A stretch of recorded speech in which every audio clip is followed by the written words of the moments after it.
कहा जाता है कि जब परिवार में शक और विश्वास ऐसे शब्द आ जाते हैं तो फिर वह परिवार टूट जाता है, बिखर जाता है और कहीं न कहीं उस परिवार में एक क्राइम स्टोरी भी क्रिएट हो जाती है। दोस्तों, आज मैं आपके सामने जो सच्ची घटना लेकर आया हूँ उसको सुनने पर मजबूर हो जाएंगे। यूपी के मेरठ के सामने से आया एक ऐसा ही मामला जो सुन करके लोगों के पैर तले जमीन खिसका सकती है। यह घटना मेरठ के लिसाड़ी गेट थाना क्षेत्र के अहमदनगर की है। मैं बात कर रहा हूं 12 जुलाई की। एक महिला का बॉडी एक घर में मिलता है। उसके शरीर पर चाकुओं के ताबड़तोड़ निशान थे। वो महिला जमीन पे गिरी थी, उसकी मौत हो चुकी थी। मौके पर पुलिस को इन्फॉर्मेशन दिया जाता है। पुलिस आती है, उसके बॉडी को ले जाती है, पोस्टमार्टम के लिए भेज देती है। अब पुलिस सीसीटीवी कैमरे से तलाश करती है, आसपास के पड़ोस लोगों से पूछती है, दोस्तों से पूछती है, लेकिन कोई भी सुराग नहीं मिल पाता है कि इस औरत की हत्या किसने किया। अब पुलिस की नजर उस परिवार के सदस्य पे पड़ती है। जो औरत मरी थी उस औरत की एक ननद थी। पुलिस का शक उसके ननद पे जाता है। शुरुआत में तो उसकी ननद गोल गोल बातों को घुमाती है, लेकिन जब पुलिस अपनी सख्ती से पूछती है तो उस औरत की ननद टूट जाती है। उसके बाद जो स्टोरी वो बताती है, उस स्टोरी को सुनकर पुलिस वालों के भी रोंगटे खड़े हो जाते हैं। दोस्तों, वह ननद बोलती है कि मेरे पति से मेरे भाभी का, यानी कि उसकी वो भाभी थी जिसकी मौत हुई थी, उसकी ननद बोलती है कि मेरे पति से मेरे भाभी का अवैध संबंध चल रहा था। इसी बात को लेकर हम दोनों में बार बार झगड़ा लड़ाई होता रहता था।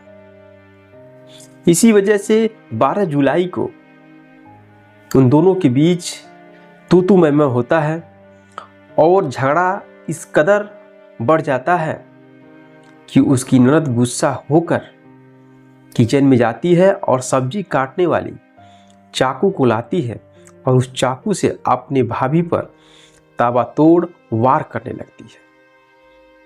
वार इस कदर करती है कि उसकी भाभी जमीन पर गिर जाती है और वहीं पर उसका दम निकल जाता है, यानी कि उसकी मौत हो जाती है।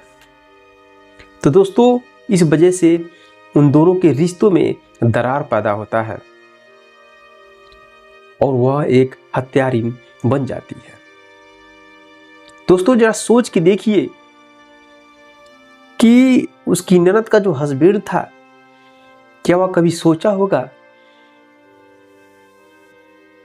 कि मैं उस औरत से अवैध संबंध में चंद मजा के लिए संबंध बना रहा हूं और एक दिन उसकी मौत का वह कारण बन जाएगा। वो कभी भी नहीं सोचा था। तो दोस्तों, मैं आपसे यह गुजारिश करता हूं कि परिवार में हो या कहीं भी हो, गलत चीज हमेशा गलत ही होता है। आप मान के चलते हैं कि यह सही है, हम बच जाएंगे, इससे कुछ होगा नहीं, लेकिन दोस्तों कहीं न कहीं आप भूल करते हैं। लोग अपनी चंद हवस के लिए किसी पर भी डोरा डालना स्टार्ट कर देते हैं।